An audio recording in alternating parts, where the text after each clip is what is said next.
My adopted daughter told her boyfriend, "My father is rich, but he's naive. He trusts me completely.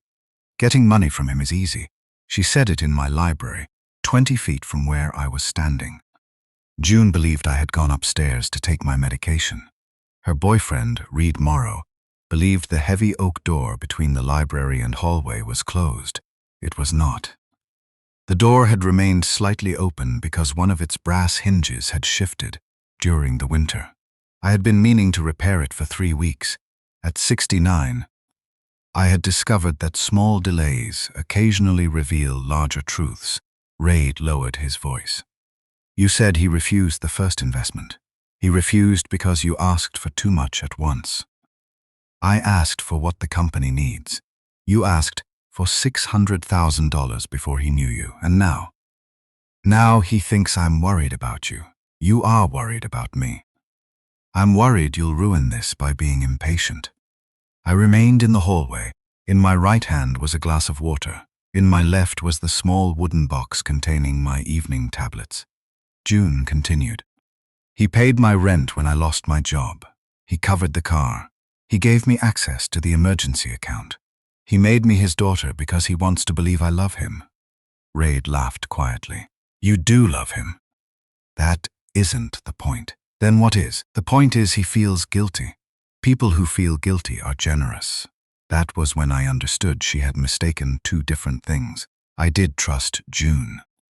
But trust is not the absence of verification, and love is not the surrender of judgment. She did not know that 6 months before I signed the adult adoption petition, I had hired a licensed investigator to examine her debts, associations, business contacts, and the man now sitting in my library. She did not know I had read the first report before the court ever allowed her to call herself June Ashford. The report contained a sentence almost identical to the one I had just heard.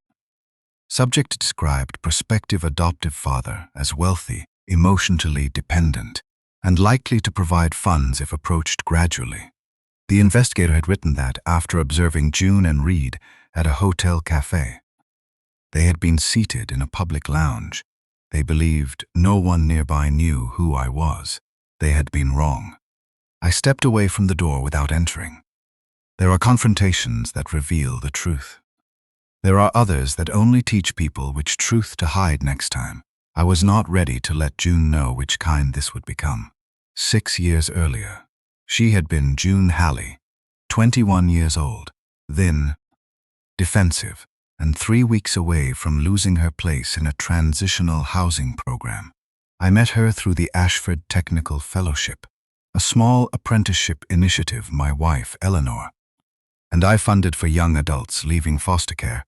June wanted to study industrial design. She arrived at the interview, carrying a portfolio held together with black tape, and answered every question as if she expected someone to use the answer against her. Eleanor liked her immediately. "She watches the door," my wife told me afterward. "So do half the applicants." "No, the others watch for opportunity. She watches for departure." Eleanor had a way of recognizing abandonment before people named it.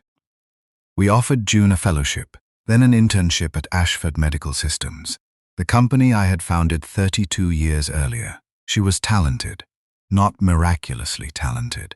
She missed deadlines, argued with supervisors, and once redesigned a packaging component without approval because she believed the original looked cheap. But she learned quickly. More importantly, she returned after mistakes. That distinguished her from the young woman she believed herself to be. June had grown up moving through foster homes where affection often arrived with an expiration date. She kept spare clothes in the trunk of her car long after she had a permanent apartment. When Eleanor invited her for Thanksgiving, June brought her own food because she did not trust that the invitation included dinner.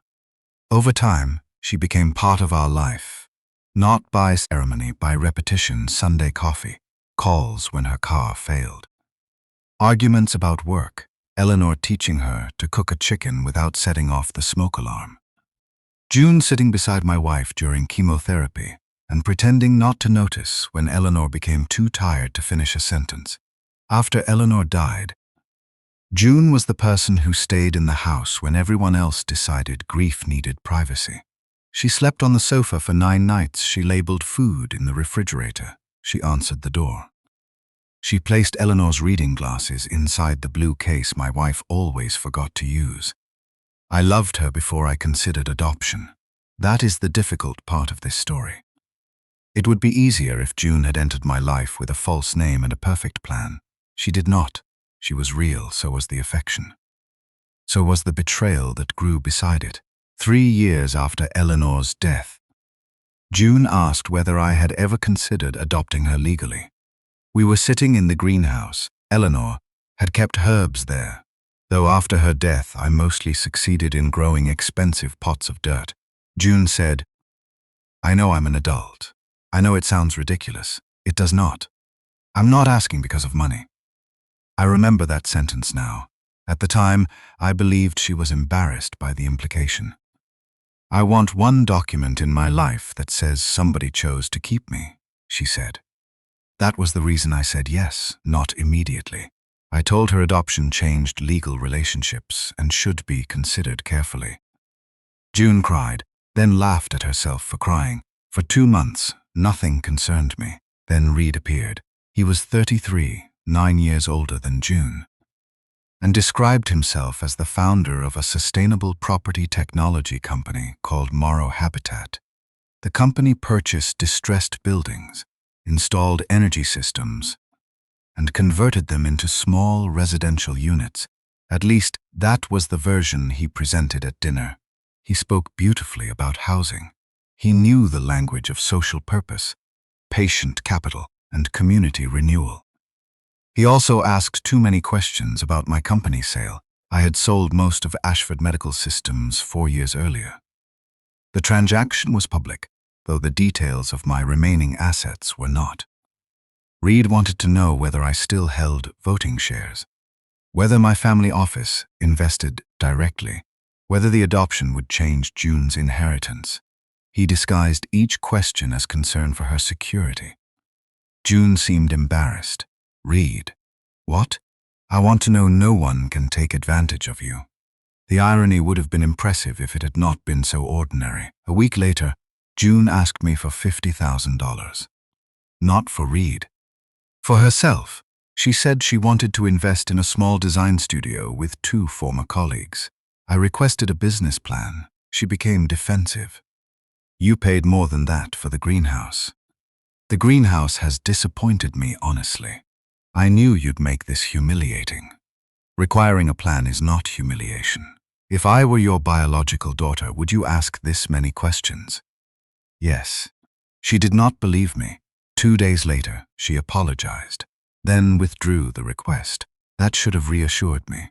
Instead, I discovered that Morrow Habitat had presented the proposed $50,000 to another investor as committed family capital. My name appeared in a private pitch deck. I had never authorized it. That was when I hired Miriam Cole. Miriam was a former financial crimes analyst who operated a licensed investigative firm. I did not ask her to break into June's accounts. I did not ask for private messages, hidden microphones, or anything that required a crime to expose another possibility.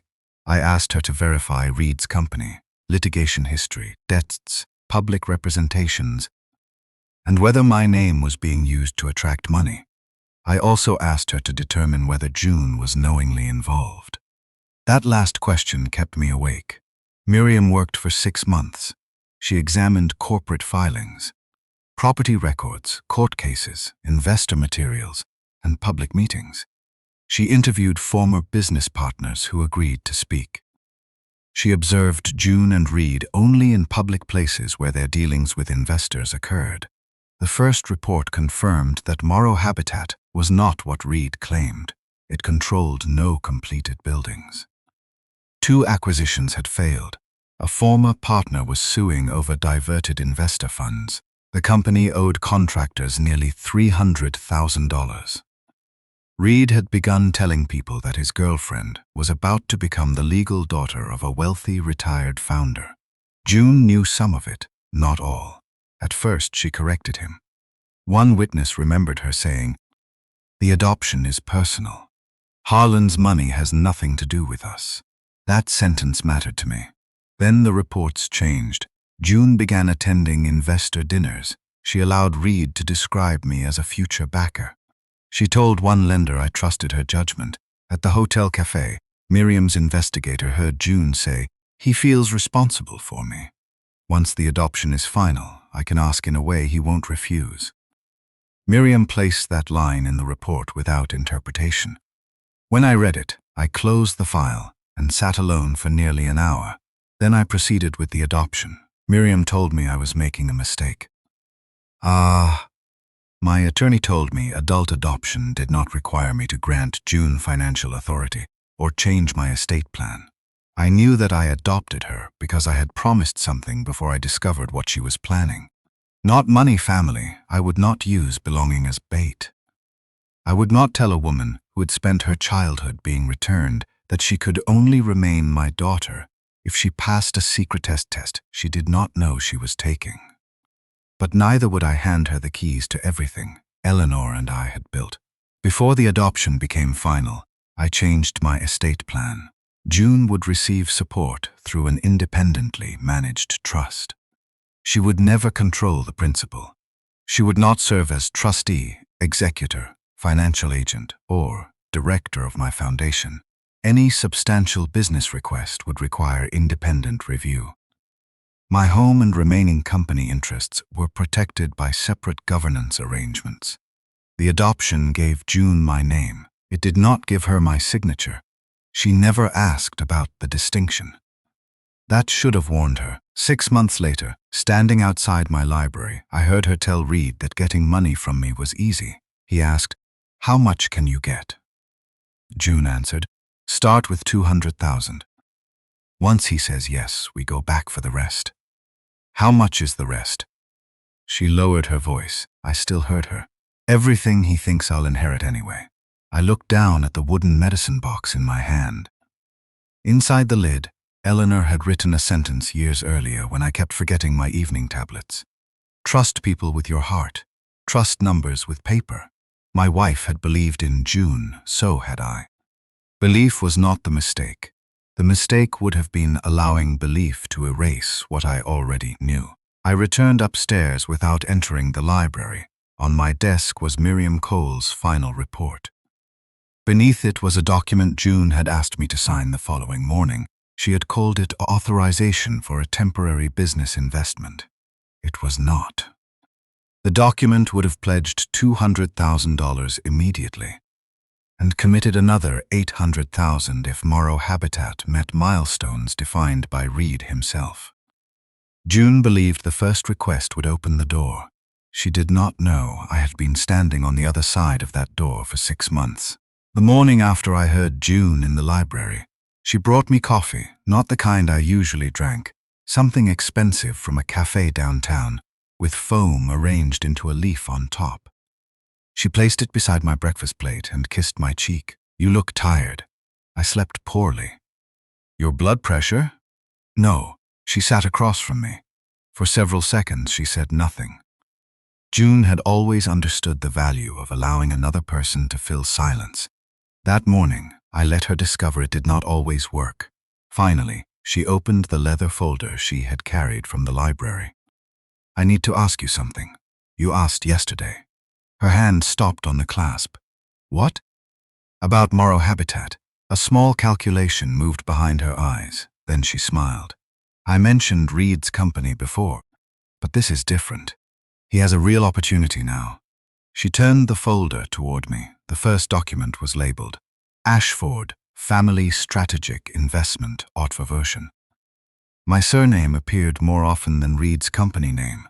The proposal described a $200,000 initial investment, followed by additional capital of up to $800,000 if certain development milestones were satisfied. The milestones included phrases such as substantial progress, reasonable lender confidence, and demonstrated market interest. None required a completed building. None required repayment of existing contractor debt. None required independent verification. Reid could define success. Then request the next installment. You called this temporary authorization, I said. It is temporary. The initial money gives them time to close the larger financing. This document commits as much as $1 million, only if the project performs. Reid decides whether it performs. He's the founder. That is precisely why he should not be the only person measuring it. June leaned back. You haven't even met the full team. I met Reid. You decided you didn't like him before giving him a chance. I decided his questions about my estate were inappropriate. He was trying to understand my security. He was trying to understand my price. Her expression hardened. You think everyone who gets close to me wants your money. No. You investigated my last roommate. I checked whether the woman asking to use my address for a business registration had an active company. That is an investigation. It was a public record search. You always need proof before you trust anyone. I thought about Miriam Cole's reports locked inside my desk. That is not true. Then prove it. She pushed the signature page toward me. There it was. Trust presented as the willingness to stop asking questions. Eleanor had taught me something different. She trusted June enough to invite her into our home. She also taught her how to read a lease before signing it. Love without judgment was not love. It was abandonment performed politely. I will have the proposal reviewed, I said. June's eyes narrowed. By whom? Claire Benton. Claire was the managing director of my family investment office. She had worked with me for 12 years and had rejected 3 of my own proposals during that time. June knew her. Claire hates Reid. Claire has met him once. She looked at him like he was a criminal. She looked at his numbers. Same thing to people like her. I closed the folder. If the investment is sound, independent review will help Reid. He doesn't have time for 6 weeks of committees. Then he does not have time for my money. June stood. I knew you'd do this. Do what? Make me ask until I feel ashamed for asking. I offered review. You offered a test. The investment is a test. No. I am. She picked up the folder. You adopted me, but you still don't trust me. The accusation was designed well because part of it was true. I trusted her with my grief, with memories of Eleanor. With access to my home, I trusted that the affection between us had been real at least once. I did not trust her to separate Reid's urgency from her own fear of losing him. I trust you to be my daughter, I said. What does that even mean if you won't support me? It means you do not have to purchase belonging with a successful investment. That isn't what I asked. No, it is what you are risking. She left without taking the coffee cup. I poured it into the sink after it became cold. An hour later, I called Claire. She had already heard of the proposal. From June? I asked. From an investor in Boston. Reid circulated a preliminary deck last week. Does it use my name? It refers to Ashford Family Capital as the anchor commitment. I have made no commitment. I know. How much is Reid attempting to raise? $4.5 million. For which project? That is part of the problem. Morrow Habitat had identified 3 properties in its presentation. It did not own any of them. One was under a letter of intent due to expire within 10 days. One was subject to a tax lien. The third belonged to an entity connected to Reid's former partner, who was suing him. The deck presented all 3 as a development pipeline. It also described June as Director of Design and Family Capital Liaison. She held no formal position. The title existed to place my surname near the investment page. Send me the deck, I said. Claire did. The final slide showed a photograph taken at the adoption dinner. June stood beside me in the courthouse garden. My hand rested on her shoulder, below the image. A multi-generational commitment to Pertful Housing. Reid had transformed the most personal decision of my life into investor collateral. I called Miriam Cole. You heard them, she said after I told her about the library. Yes. Do you want surveillance resumed? No. Her firm had stopped active observation after the adoption became final. There was no reason to follow June through her private life indefinitely. Review public business activity only, I said. Find every current use of my name, the Ashford name, or any claim of family funding. What about the investment authorization? I have it. Are you going to confront her? Not yet. Harlan, she intends to take $1 million from you. She intends to ask. You know that is not all she intends. I knew the earlier reports had documented gradual changes in June's language. At first, she spoke of help, then access, then inheritance. The word adoption had become inseparable from the financial credibility Reid wanted, Miriam continued. You proceeded after reading those reports. Why? You asked me that 6 months ago. You didn't answer then. I looked toward Eleanor's photograph on my desk, because June asked for a father, not an investor. She was already planning to use you. Yes, and you still gave her your name. I gave her the one thing she had asked for, before Reid taught her to calculate its market value. Miriam was silent. That may be the most generous explanation, she said. It may also be the most dangerous. I protected the assets. Then she will eventually learn the adoption did not produce what she expected. Yes? What happens when she does? That depends on whether she wanted a father or an account. The legal adoption had been finalized 5 months earlier. Before the hearing, my attorney, Martin Shaw, had reviewed every consequence with me. Adult adoption made June my legal child. It could affect family status, inheritance assumptions, and certain statutory rights if the estate plan remained careless. So it did not remain careless. The Ashford Continuity Trust owned my remaining shares in the medical company. A professional trustee controlled distributions. The Eleanor Ashford Foundation had an independent board. My home sat inside a residence trust that allowed me to live there while preventing anyone from pledging it. June's support trust could pay for education, healthcare, housing stability, and reasonable personal needs. It could not finance Reid. It could not invest in a company controlled by her romantic partner. It could not guarantee debt. It could not be assigned to a lender. June would receive care if she needed it. She would not receive a weapon against my judgment. The distinction had not been hidden. Martin offered June separate counsel before the adoption. She declined. I don't need a lawyer to become someone's daughter, she said. She was right emotionally. Legally, she had been careless. 2 days after our breakfast conversation, Reid requested a meeting. He arrived alone. That interested me. He wore a charcoal suit and carried no folder. I think we started badly, he said. You asked about my estate during dinner. I was nervous. You also used my photograph in an investment deck. The confidence left his face for less than a second. June approved that. I did not. We can remove it. You will. Of course. He folded his hands. I care about June. I believe you care about what she gives you access to. That's unfair. Then help me correct the impression. I placed the Morrow Habitat deck on the table. Which property do you currently own? We control the opportunities through agreements. That was not my question. The Riverview warehouse is under contract. The letter of intent expires next week. We expect an extension.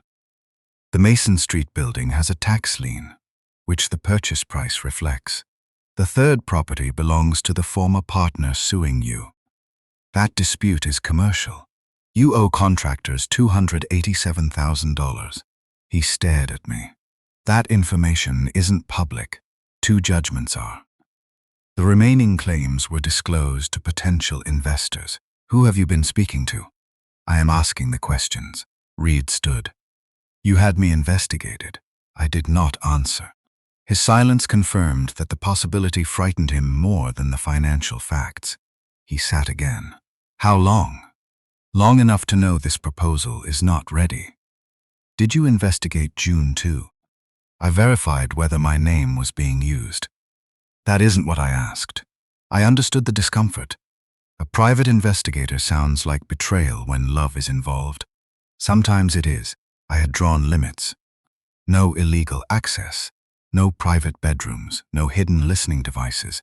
No attempt to manufacture misconduct. Public business meetings. Financial records. Court filings. Statements made to potential investors. But June would not hear those limits first. She would hear only that I had doubted her before agreeing to become her father. Reid's anger softened into something more useful to him. Does she know? No. He almost smiled. You're afraid to tell her. I am concerned about what the truth will cost. That sounds like fear. Most concern does to men who have never planned beyond the next demand. He leaned forward. You adopted her after investigating her. That means whatever you found wasn't enough to stop you. It was enough to protect myself. The smile disappeared. What does that mean? It means I will not invest in Morrow Habitat. You haven't completed due diligence. I have completed enough. June believes you will. Then you have allowed her to believe something untrue. He rose again.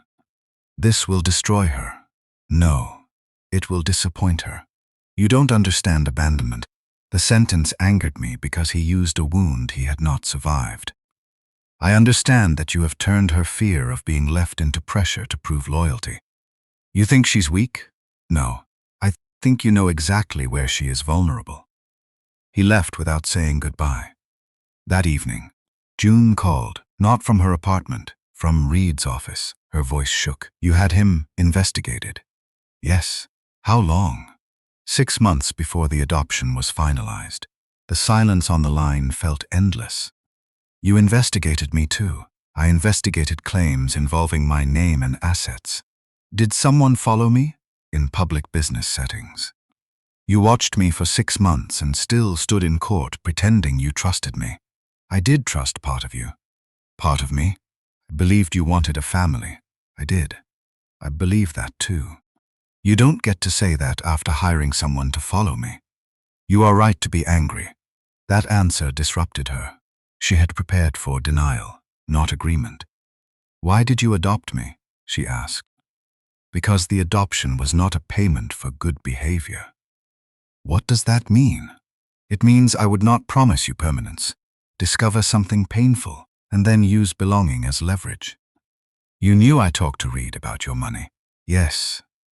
And you still made me your daughter. Yes. Why? Because being my daughter and managing my money are two different things. Her breathing changed. What did you do? I protected the estate. How? You were offered independent counsel. I didn't need it. You did. Am I in the will? You have a support trust. How much? The trustee determines appropriate distributions under its terms. I asked how much. You cannot access the principal directly. What about the company shares? No. The house? No. The foundation? No management authority. Her voice became very quiet. So you adopted me and locked me out of everything. I adopted you and refused to make wealth the proof that it was real. Reid was right. About what? You wanted someone to love you without having to give them anything. The cruelty of the sentence did not make it entirely false. I had wanted June's affection. I had also wanted to believe it would survive a boundary. Perhaps, I said. She ended the call. The following morning, Claire sent me a revised Morrow Habitat investor deck. My photograph had been removed. The Ashford name remained. One slide now described a confidential family commitment expected after final documentation. Below it was a letter signed by June. The letter stated that she had authority to coordinate a substantial family investment and that the funds were delayed only by administrative review. She did not have that authority. Reid used the letter to secure a short-term bridge loan of $350,000. The lender had advanced the first half. Repayment was due in 30 days, unless proof of the Ashford investment was provided. June had not merely asked me for money. She had promised money that was never hers, and for the first time, her belief that I would eventually protect her had created a debt outside my house. The bridge lender called my office before June called me. Her name was Naomi Sloan. She represented a private lending group that specialized in short-term commercial financing. Claire had contacted her after receiving the revised investor deck. Naomi did not begin with an accusation. She asked one question. Has the Ashford family committed capital to Morrow Habitat? No. Has June Ashford been authorized to make that commitment on your behalf? No. A pause followed. We have a letter bearing her signature. I know. The letter states that substantial family funds are awaiting administrative approval. There are no funds awaiting approval. Did she misunderstand the structure of her trust? Perhaps. But misunderstanding her own trust would not give her authority over mine. Naomi said the lender had advanced $175,000 against a $350,000 bridge facility. The remaining amount had not yet been released. The loan required proof of the Ashford commitment within 30 days. Reid had presented my future investment as the primary repayment source. What did the first advance pay for? I asked. According to Morrow Habitat, deposits, contractor mobilization, and acquisition expenses. According to the bank records. We are reviewing that. She invited me to a meeting the following morning. I agreed on one condition. June would be given the opportunity to correct her statement before I presented any investigative material. Naomi asked why. Because the letter is hers. And the investigation is mine. The meeting took place at my family office. Claire sat beside me. Martin Shaw attended as my attorney. Naomi arrived with a lending officer and a folder containing the signed commitment letter. June and Reid entered together. He walked slightly ahead of her. That detail would not have mattered to anyone else. It mattered to me because June had spent much of her childhood following people who decided where she was going. She had once promised herself she would never do it again. Reid placed his phone on the table. We're here to resolve an administrative misunderstanding. Naomi looked at June. Ms. Ashford, did you write and sign this letter? She slid the page across the table. June did not touch it. Yes. Did anyone force you to sign? No. Did you believe you had authority to represent a family investment commitment? June looked at me. I said nothing, Reid answered. She had every reason to believe the investment would be approved. Naomi kept her attention on June. I asked Ms. Ashford. June swallowed. My father had agreed to review the project. That is not what the letter says. It says the funds were delayed by administrative review. Were funds committed? June's fingers tightened beneath the table. Not formally. Were they committed informally? She looked at me again. I could have rescued her then. For most of our relationship, I had rescued discomfort before it became consequence, a rent payment, a car repair, a conversation with a supervisor after she missed work during Eleanor's illness. Every rescue had been reasonable. Together, they had taught June that if she waited long enough, I would move the boundary to protect her. I did not move it. No, she said. Naomi opened another document. You also stated that you had authority to coordinate the release of those funds. I thought I did. Why? June finally looked at me directly. Because I'm his daughter. There it was, not legal authority, not a trust provision. A relationship treated as a financial instrument. Martin spoke calmly. Adult adoption does not authorize one person to bind another person's assets. Reid leaned forward. No one claimed it did. This was a good faith representation based on family discussions. There was no discussion approving an investment, I said. You agreed to review it. Yes, and June reasonably believed approval would follow. I told her the proposal required independent review. Claire placed the original authorization document on the table. This proposal could require up to $1 million, she said. Morrow Habitat had already circulated materials describing Ashford Capital as committed before Mr. Ashford received it. Reid's expression sharpened. Who gave you those materials? Potential investors who wanted confirmation. Naomi turned toward him. Mr. Morrow, Did you know there was no binding commitment when you submitted June's letter? I knew the family office was reviewing the opportunity. That was not my question. He smiled. The expression contained no warmth. In private capital, commitments are often developed before final documentation, not by people who lack authority to make them. This is being exaggerated because Mr. Ashford dislikes me. I looked at June. Did I tell you I would invest? No. Did Claire? No. Did anyone at the family office? No. Reid turned toward her. June, be careful. She flinched. Only slightly, Naomi noticed. So the letter was inaccurate, she said. June's voice became quieter. Yes. Reid sat back.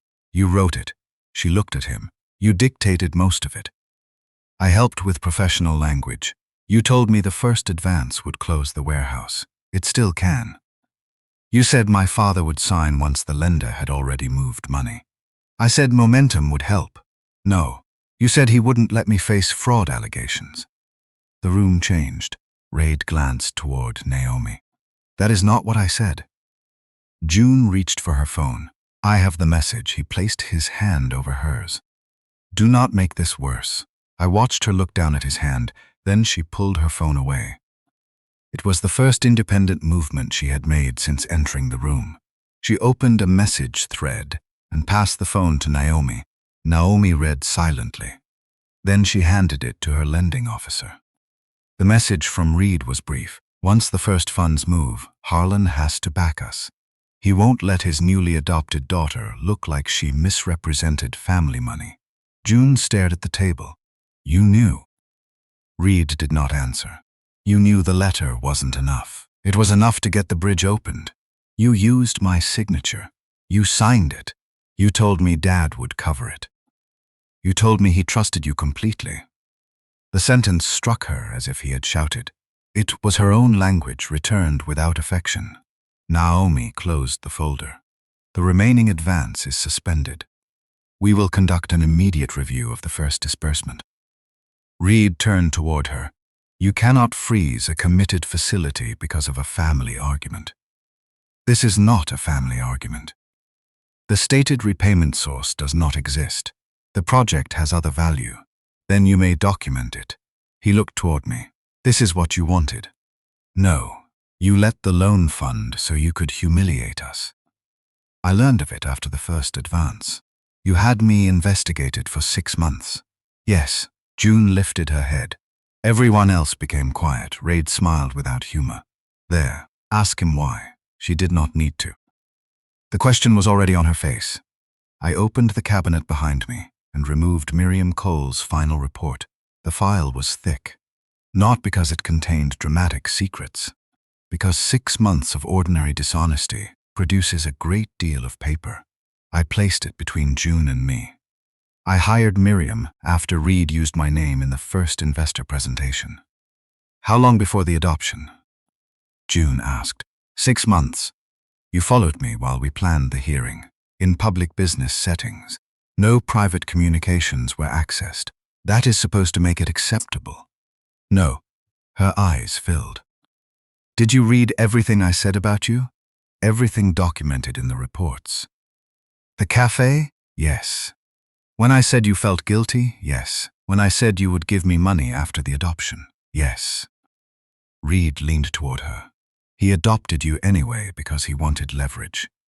I turned to him. You are finished speaking for her. He laughed. You don't control this room. No.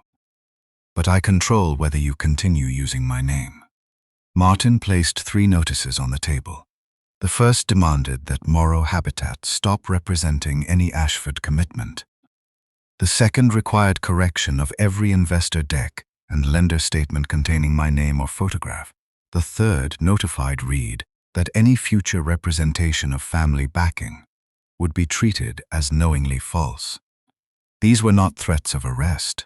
They were boundaries stated on paper. Reid read the first page. You'll destroy the company. No, Claire said. The company will be required to describe itself without borrowing Mr. Ashford's balance sheet. Reid stood. June, we're leaving. She did not move. June, no. His expression changed. You don't understand what happens if this loan is called. I understand what happens to you, to us. No. You made sure the company was yours when you wanted control. Now it's ours because you want the debt shared. He stared at her. You promised me.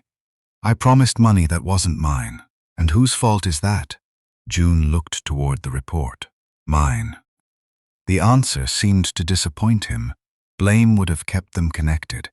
Responsibility separated them. Reid collected his phone. At the door, he turned toward me. You think you won because you were suspicious first. I do not think I won. You adopted someone you didn't trust. I adopted someone I loved. That is not the same thing. No, I said. It is harder. He left. Naomi explained what would happen next. The lender would trace the first disbursement if the funds had been used as represented. Morrow Habitat might be offered a short period to replace the missing commitment or restructure. If the money had been diverted, the consequences would be more serious. June would need independent counsel because her signed letter had influenced the loan. Cooperation mattered. So did correcting the false statement immediately. June nodded at every instruction. For once, she did not ask me to solve it. When the lenders left, Martin and Claire gave us privacy. The report remained between us. June touched the cover but did not open it. You knew before the court. Yes. You knew I was talking about your money. Yes. You knew I was letting Reid use your name. Yes. And you still stood in front of the judge and said you wanted me as your daughter. Yes. Her voice broke. Was any of it real? All of it? Then why didn't you tell me you knew? Because I wanted the adoption to answer one question only. Which question? Whether you had a father. She pushed the report toward me. And this answered whether I deserved his money. No. It looks like it. The money was never the proof that you deserved a family. You investigated me like a criminal. I investigated a financial claim involving my name. You investigated whether I was using you. Yes. And what did you decide? I could have softened the truth. She had lived through enough softened truths.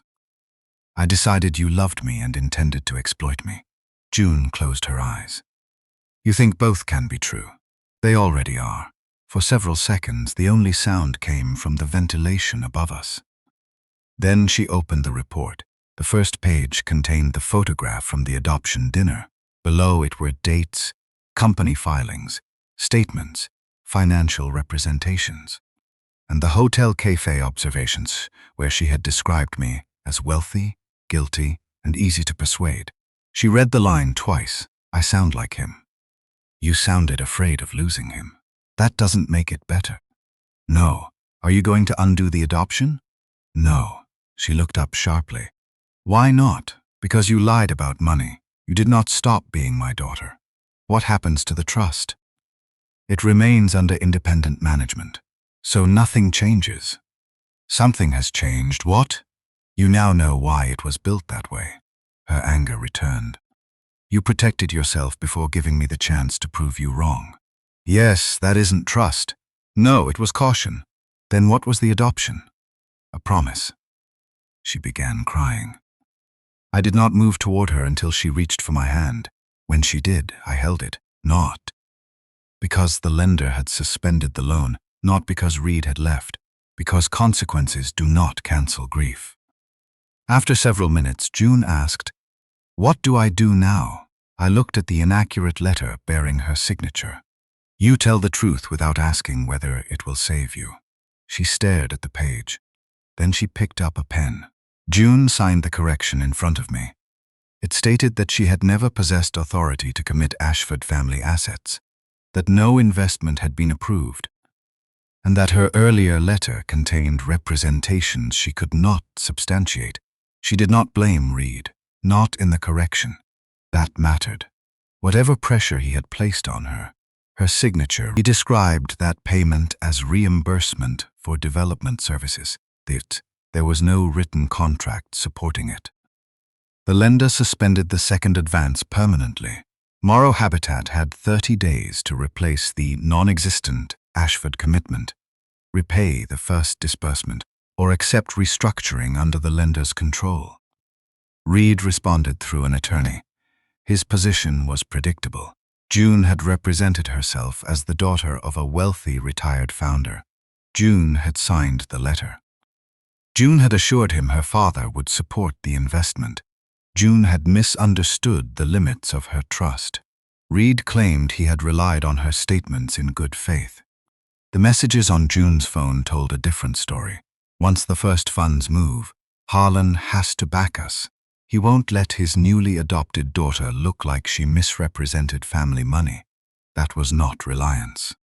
It was leverage. Still, the message did not erase June's responsibility.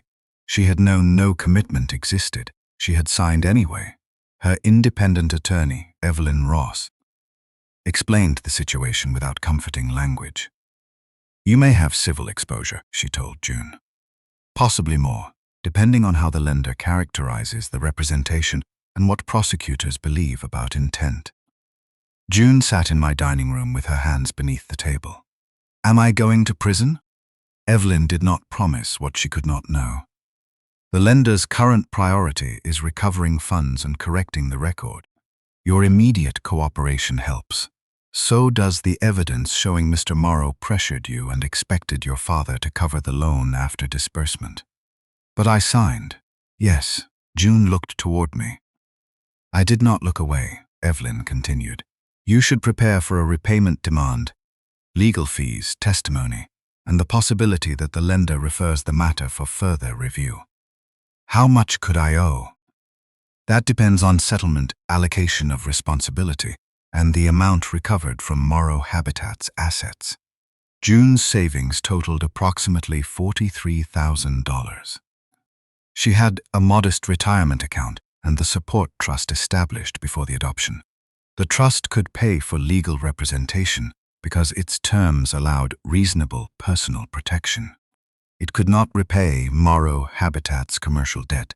June asked whether I could authorize an exception. "No," I said. Her face tightened. "You decided that before asking the trustee. The trust terms decide it." "You created the terms, yes. So you can change them." "No. The trust was irrevocable. I had designed it that way partly to protect June from me. A parent with unlimited discretion can turn support into obedience. The independent trustee could approve healthcare, education, housing stability, and legitimate personal needs. It could not finance Reid's business or reimburse a lender for a commitment June had no authority to make. "I may have to sell my apartment," she said. "You rent your apartment. My car, then?" "Possibly." "You could make this disappear. I could pay the lender. That is what I mean. And what would you learn?" Her chair moved sharply against the floor. "This is not a lesson. This is my life." "Yes." "Then stop speaking like a trustee." "I am speaking like the person whose name you used." She stood. "I knew you would do this." "Do what?" "Wait until I failed so you could prove the report was right." The accusation hurt because I had feared it myself. Had some part of me been waiting? Had I allowed events to proceed because confirmation felt safer than hope? I examined every step. I had not known about the bridge loan before the first advance. Once I learned, I contacted the lender. I gave June the opportunity to correct the letter. I had not created her choice. But innocence in one decision does not erase secrecy in another. "I should have told you about the investigation before the adoption," I said. She stopped. The anger did not leave her face. "You think?" "Yes." "Why didn't you?" "Because I believed telling you would turn the adoption into a verdict." "It already was." "No, that is what I was trying to prevent." "You stood in court knowing what I'd said about you." "Yes." "You let me call you Dad. I wanted you to, while protecting everything from me. Because I wanted to remain your father, even if I could not safely make you my financial agent." Her eyes filled. "You keep saying those are different things. They are. They don't feel different." "I know." "Do you?" I thought of Eleanor, how she would have handled this differently. She would have sat beside June before speaking. She would have begun with the wound, not the structure protecting the estate. I had been correct in almost every legal decision. Correctness had not prevented cruelty from entering through silence. I knew you were afraid of losing Reid, I said. I knew he was teaching you to measure my love by what you could obtain from me. I protected the money and told myself that allowed me to keep the relationship untouched. It didn't. No. You watched me lie to you. Yes. And then rewarded me with the adoption. No. What else was it? A promise I had already made. She wiped her face. I didn't ask you to make a promise to a version of me you knew wasn't real. The version of you who stayed with Eleanor was real. So was the woman in the cafe. Yes. You cannot keep choosing the part of me you prefer. I am not. Then what are you choosing? All of you. The answer sounded sentimental. It was not. Choosing all of June meant acknowledging that the young woman who sat beside my dying wife and the woman who promised my money to Reid occupied the same life. Family did not require me to erase one to preserve the other. It required boundaries strong enough to survive the truth. June sat again. What happens to us? That depends on what you do next. So the adoption is conditional after all. No, you just said, you remain my daughter. Our closeness is damaged. My trust in your financial judgment is damaged. Those are consequences, not revocation. You won't undo it. No. Even after this, yes. She looked almost angry at the answer. Why? Because I did not adopt you as a prize for being honest. She lowered her eyes. And you won't give me the money. No, because I need consequences. Because the lender's loss is not a family expense. June cried again. This time I moved beside her. She did not accept my hand. I left it on the table between us. Morrow Habitat failed to replace the Ashford commitment. Naomi's lending group took control of its interest in the Riverview contract and sold the position to another developer. The warehouse project survived. Reid did not retain control of it. The lender recovered most of its principal through the sale of the contract rights, business equipment, and a settlement involving the affiliated company that had received Reid's unexplained payment. A remaining shortfall of $58,000 was allocated between Reid and June under a civil settlement. Reid accepted responsibility for $45,000 after the messages and account records undermined his claim of good faith reliance. June agreed to repay $13,000 over 18 months and reimburse part of the lender's legal costs. The lender reserved its rights but did not pursue a fraud claim against her. After she corrected the statement, cooperated, provided the messages, and testified about how the letter had been prepared. There was no courtroom confession, no immediate arrest, no dramatic sentence. There was a signed settlement. A damaged credit record, legal fees, and $13,000 June had to earn after learning that my name was not a repayment plan. Reid blamed her until the end. He told mutual friends she had exaggerated his messages to save her inheritance. He called twice asking her to withdraw her statement. Then he threatened to reveal that I had hired an investigator. June told him to do it. The threat lost value once she stopped trying to preserve the appearance of a perfect adoption. She ended the relationship, not because I demanded it. I did not. If I had made leaving Reid the price of remaining my daughter, I would have used abandonment exactly as he had. June left because Reid continued describing her as both responsible enough to obtain money and too damaged to be blamed for following him. She finally heard the contradiction. For several months, she did not visit my house. We spoke once a week. Usually for less than 10 minutes. She asked about my health. I asked about her work. Neither of us mentioned the investigation unless necessary. Distance was not punishment. It was the amount of space the truth required while we learned how to stand near it. June returned to industrial design work. She stopped using Ashford in professional introductions except where it was legally required, not because the name embarrassed her. Because she wanted her work evaluated without the financial meaning Reid had attached to it. She sold her car and bought an older one. The $13,000 settlement payment came directly from her wages. The trust paid Evelyn's reasonable legal fees, but nothing connected to Morrow Habitat's debt. 6 months after the lender meeting, June came to the greenhouse. I was replacing dead rosemary. Eleanor had always grown it easily. Under my care, it had become an annual demonstration of decline. June stood at the entrance holding 2 plants. "You bought replacements," I said. "They were discounted." "That is usually how I choose plants, too." She placed them on the table. For a while, we worked without discussing why she had come. Then she said, "I read the entire report. I set down the trowel." "All of it?" "Yes. You were not required to. I needed to know what you knew." "And? You knew Reid's company was failing."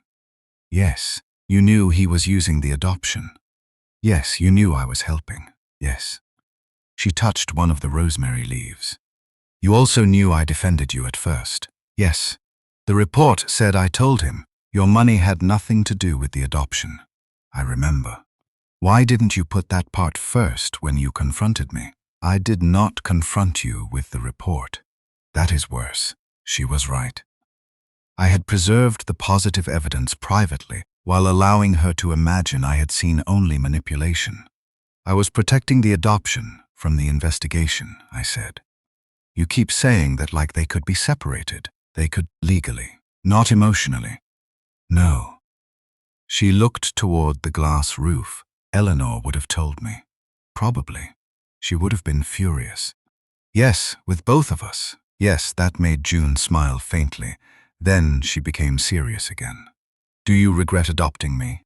"No, not even for a minute." I regretted the secrecy. I regretted believing documents could protect the relationship from what they contained. That wasn't my question. I waited. "No," I said. "I do not regret choosing you." She nodded.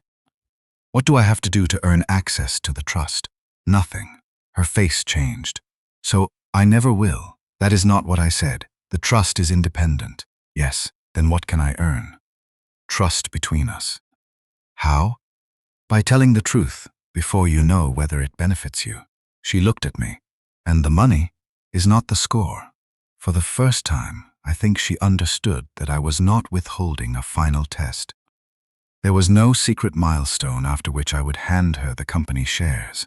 No perfect apology that would dissolve the trustee. No marriage, child, or number of loyal years that transformed family into unrestricted ownership. The support trust would remain what it had always been. A safety net, not a prize. June placed one of the rosemary plants in the soil. "I did love you," she said. "I know, I also thought you were easy to use. I know that too. I hate that both are true. So do I. Does it ever stop feeling like that? I don't know."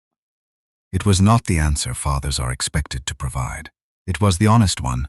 A year after the adoption scandal, June invited me to a small exhibition of products designed by young adults leaving foster care.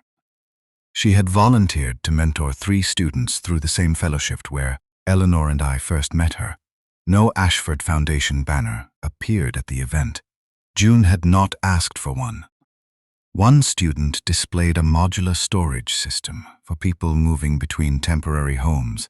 The design included a narrow compartment for documents that should never be lost during relocation. June explained that people without permanent homes often carried their entire legal identity in one bag. She understood that because she had once done it. At the end of the evening, she introduced me to the students. "This is my father, Harlan, nothing more. Not founder, not investor, not family office.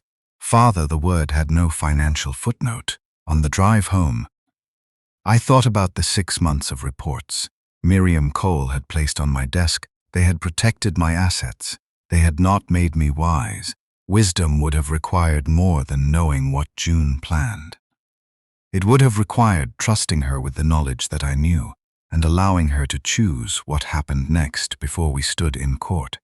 I could not undo that failure. June could not undo her letter. Neither of us was returned to innocence. That was not what adoption promised. It promised a relationship recognized after the truth, not dependent on never discovering it. June once believed I was rich, naive, and easy to exploit. She was right about the first thing, wrong about the second, and the third depended on what she thought she was taking. She could not take my company, my foundation, or the principle of my estate. Those had been protected before she became my legal daughter, but she had taken something from me, the belief that love, if sincere enough, would make caution unnecessary. I did not get that belief back. In its place, I kept something less comforting and more durable, a daughter who knew I had seen her worst calculation before choosing her. A father who finally understood that permanence without honesty becomes another kind of trap. The investigation began because June used my name. The adoption survived because the name was never the most important thing I gave her.